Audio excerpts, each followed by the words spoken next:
Hi, I'm Paul Friedman, founder of the Marriage Foundation, and the discussion today is 3 shortcuts to a winning marriage.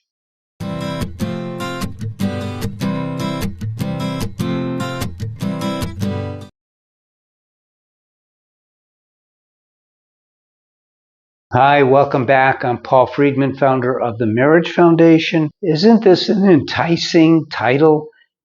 3 shortcuts to a winning marriage. So the first question you should be asking really is, what's a winning marriage? Well, you could say it's the opposite of a losing marriage, but let's get into this a little bit, because unfortunately what happens in this world is that people get married, and don't take this the wrong way, but people get married without any idea of what a marriage is to begin with. There's just a complete lack of understanding. If you were to Google it right now, or whatever AI you use, and you ask, what is a marriage?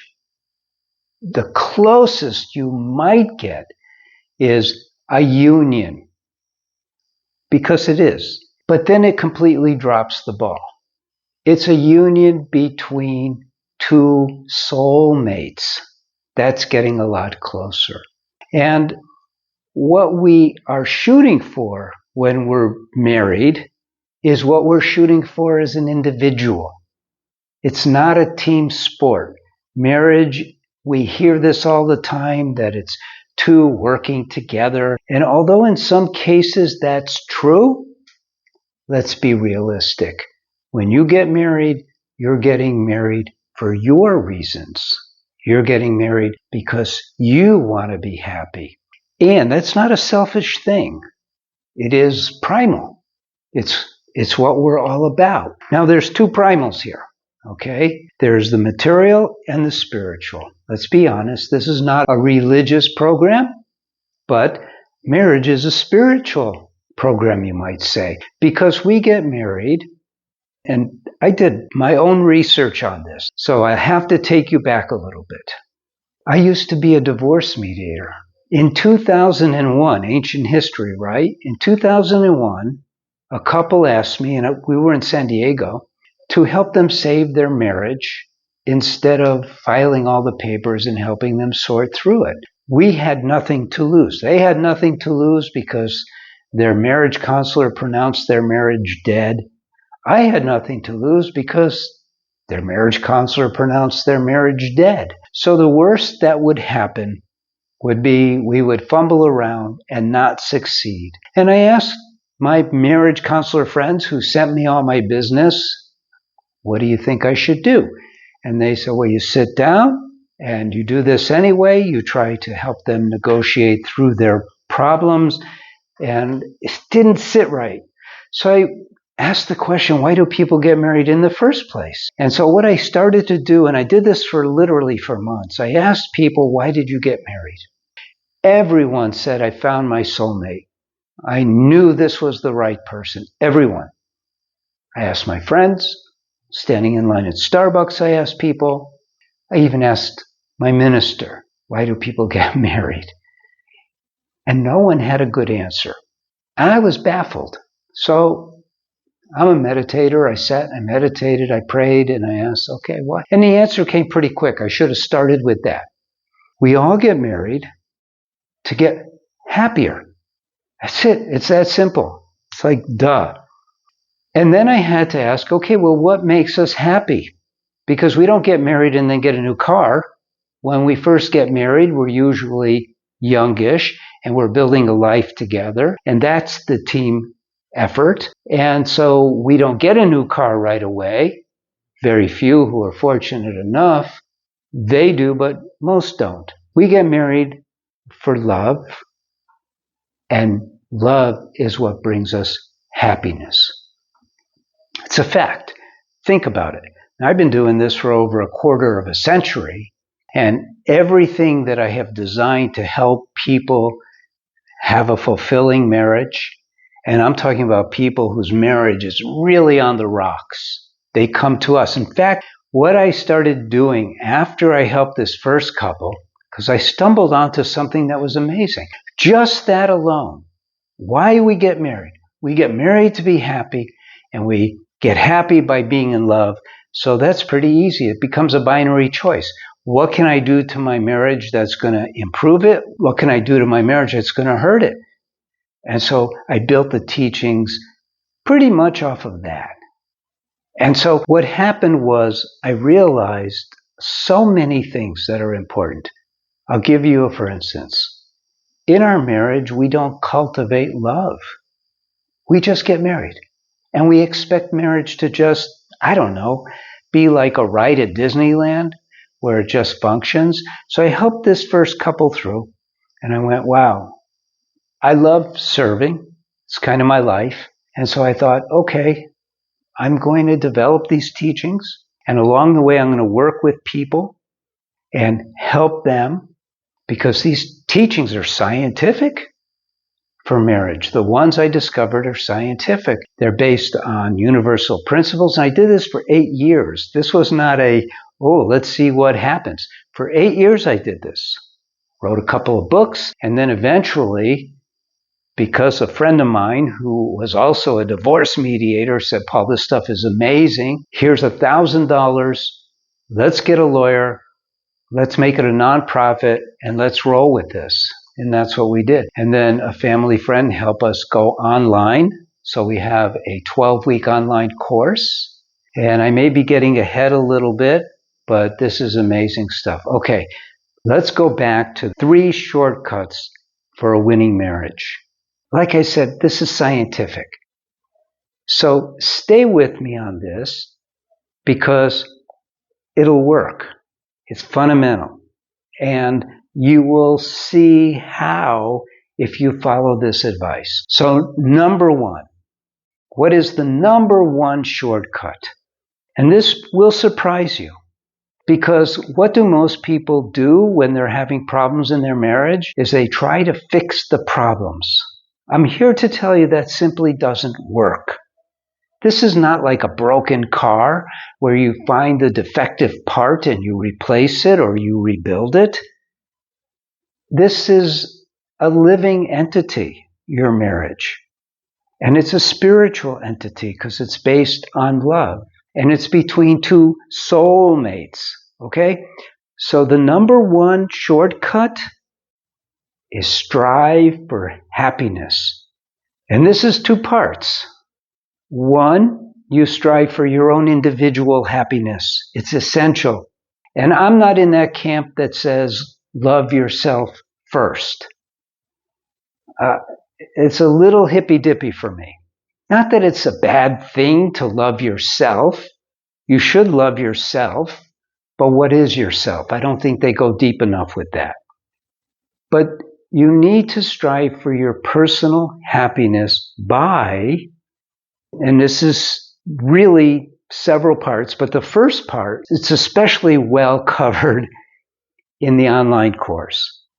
So the first part, and this is interesting, is to cleanse the mind of negativity. What do I mean by that? Well, follow me on this. All of our reactions to everything, whether it's an external something or an internal thought or feeling, is habitual. We don't stop and consider, we don't stop and think, we just react. Habitual reactions literally rule our lives. So the first step in order to achieve happiness is to cleanse our mind of all of the negative habit thoughts, habit reactions. Get them out of the mind. Replace them with positive ones. That's the first step in aiming for happiness. The second part of that is what I just said. Replace those thoughts with happy thoughts.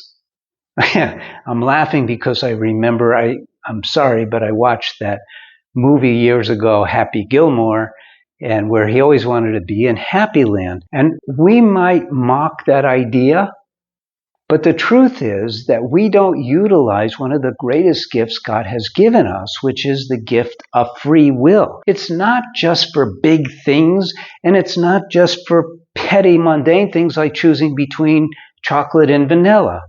I think its main purpose is to choose to love. Choose to love. And we can use it not in a mundane way, but in a very positive way. We could use our free will to take out those negative thoughts in our mind and replace them with thoughts that bring us happiness. Now, the second part to this, because you're living with your soulmate, there's just two of you in this marriage, only two of you. Not even your kids are involved in your marriage. Certainly not your friends. Just the two of you. Make them happy. Do everything you can to make them happy. So here we go. Aim for happiness. I could have used the term strive for happiness, but I don't want to put pressure on you. Just aim for happiness with all of your thoughts, with all of your deeds. Cleanse the mind of the negativity. Replace those negative thoughts with positive, very uplifting, happy thoughts. And really, this is a shortcut to a winning marriage because you're half of this entity. One of the discoveries I made is that you should never work on your marriage with your spouse.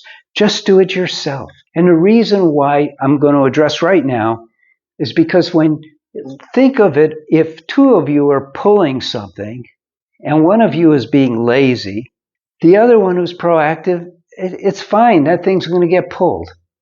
And if you try to make a deal with the other puller, it's not going to work out so well. So you're focusing on really turning your marriage into a winning marriage by yourself. You don't even have to mention it to your spouse, to your husband or your wife. Just you do it and it'll work. Working on your marriage by yourself is the way to go because then you're proactively changing the entire dynamic of your marriage. So you don't have to get your spouse involved. So don't do that. So aim for happiness. Aim for happiness. Cleanse the mind and then replace those habitual thoughts with very positive, uplifting thoughts. And because it's just two of you in this container, guess what? That container is going to be filled with upliftment and happiness. Okay, number 2. Don't notice the mistakes of either your wife or husband or yourself.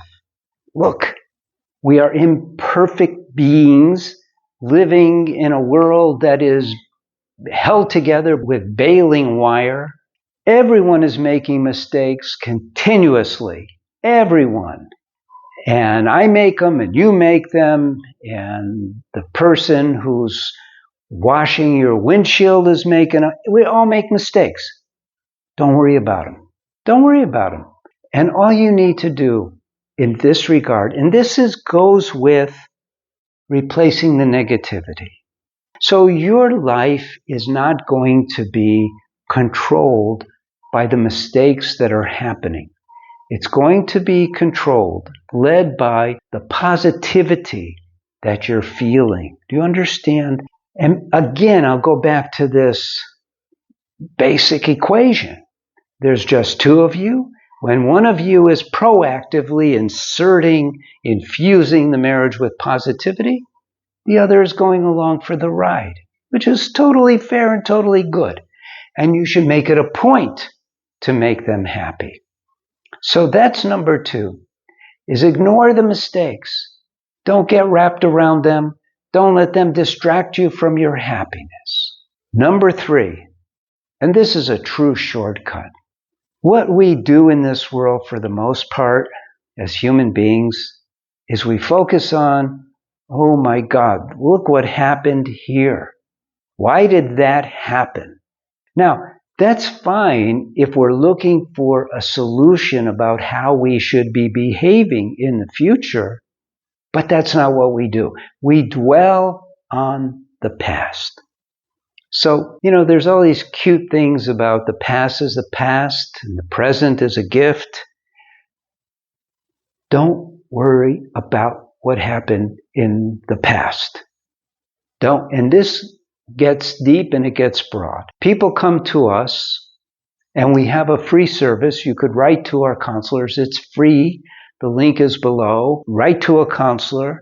Now, you could also read one of my books, whether it's Lessons for a Happy Marriage, which is the first book that I wrote. And again, it's scientific. And then I wrote another book, Breaking the Cycle, which goes into deeper explanations. And I wrote that one so that I could begin the process of training marriage counselors into these discoveries. And we trained quite a few. And if you search actually in the search bar for Jerry, there's a video about what happened in one of our early training sessions of the marriage counselors. And that might give you some insight too. These books are great. The online course is greater. But again, we're talking about leaving the past in the past. Let's focus on what's scientific. Let me use an analogy. Your car breaks down, okay? The mechanic says, what happened? He only wants to know what happened so he could do a proper diagnosis. He's not going to dwell on that. He doesn't care. It's all about moving forward, infusing more happiness, more love into your marriage. That's what it's all about. So people come to us and they go, my husband cheated on me. My wife asked for a divorce. These are the big ones where people come to us, and we definitely recommend for those the online course because it's so thorough and it's a step-by-step process that you'll learn, again, not to attack the problem, but to change the dynamic by first changing yourself, learning the rules of the road of marriage, and we save those marriages, okay? And the ladies ask, well, he cheated on me. What can I do? Well, there's different degrees of cheating, aren't there? There's men who look at other women. There's men who are having too many conversations with other women. That's cheating, technically. And some might say, well, that's not a big deal. Yes, it is. And then there's men who use porn. That's cheating. There's men who are engaging with online junk. That's cheating. There's men who are calling their old girlfriends. That's cheating. And then there's men who are having emotional affairs. And then there's men who are having full-blown affairs. We save all of those marriages, by the way. And some say, well, how do you do that? He's already ended our marriage by cheating. Not necessarily. Not necessarily. So, don't go along with what you hear in the world in general. It's not necessarily true. I discovered that there's so many things. Let me give you a great for instance. And I was divorced. I was divorced. That's how I actually became a divorce mediator, because I wanted to help people avoid the court system. And what brought us to the edge of our marriage was that we had no idea how to be married. And I found that that's true for virtually everyone in the world. Nobody knows how to be married. I do now. And we teach people. And even people who are dating, we teach people how to date. We have a course for that. And people who are just getting married, we have a course for that. But mostly we save marriages at the Marriage Foundation. That's the truth of the matter. So what happens is these people come to us with these on-fire issues. And it's okay. It's okay. It's the past. So it's not our job to forgive anybody. That's what God does. That's God's job. But we could go along with God and we could go, okay, they didn't know any better and they cheated, and I'm not going to work on that because there's nothing I can do about that. I'm not going to condemn him or her anymore. But what I'm going to do is turn my marriage, using Paul's material, into an ideal marriage. That you can do. All right. So those are the shortcuts. And if you want to share them with other people, that's great. Social media is wonderful for that. If you want to help us with our algorithms, a word that I don't even really truly understand the word and all that, you could like the video and, more importantly, subscribe to the channel. And that helps us. And you'll be getting these popping up for you. If this was useful to you, that would be awesome. And also you could leave a comment in the comments section. I respond to them all. And we are here to serve at the Marriage Foundation. So I'm glad you stopped by. God bless you. Take care. Thank you.